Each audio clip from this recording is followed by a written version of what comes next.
I was making a beanie hat, and when I went to cast off, I cut the tail end of my project yarn way too short. And if this has ever happened to you, it could be very annoying because you need a longer tail yarn to be able to pick up and cast off each stitch, so then you can cinch closed your beanie hat. So you usually want it to be the length of your machine, or some will do the circumference of their machine and cast off. But I was in auto mode and I accidentally just cut it too short, and I knew that was going to be a problem. Another thing that I have done as well is I haven't been paying attention and my yarn has run out and I'm ready to cast out, and so all I have is this little tail left and I don't really need any more rows. So what I do when this happens, it's happened a few times, is just get some scrap yarn. And it can be any type of scrap yarn that you have, doesn't matter the color. A similar weight yarn is nice, but it can be a little bit different as well. And what we're going to do is we're going to tie the scrap yarn to the end of our project tail yarn and make sure it's a tight knot so when you pull it, it doesn't disconnect from our project yarn.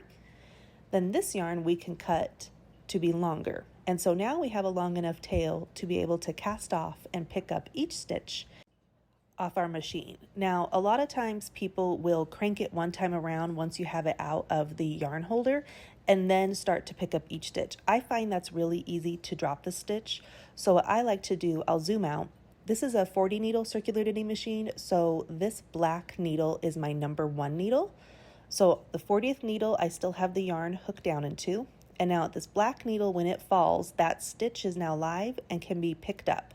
If we don't pick it up, then it would unravel if we took it off of the machine. And so the only thing now you have to do, since you just have a little project yarn, is once it gets to that knot, you just have to feed that stitch over that knot. And so we're going to start picking up each stitch all the way around until the project comes off the machine. And then you're going to see when I'm at about 5 or 6 of the stitches, I'm already on to the scrap yarn. And so you can see how you need that extra length. And it's only needed to pick up the stitches once we get the project off of the machine. And then this way makes a drawstring effect, casting off like this. We're going to cinch it tight and you'll see we have enough project yarn for the hat. So I'll just speed this up. And we're going all the way around, getting each one off.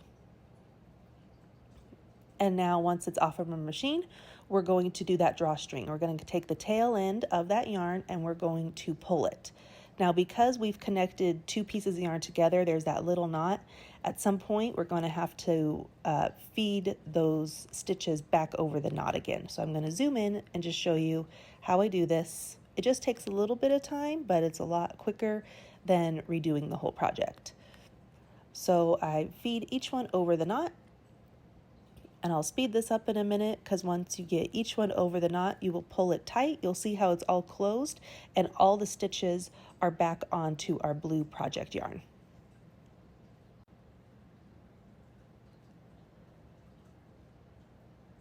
So now that's everything is over. If I pull it really tight so it's closed in the middle, all the stitches are on our blue yarn. So now all we need to do is make a little knot to secure the project yarn so none of the stitches fall off and the project doesn't unravel. So at this point, all we need to do is cut the yarn.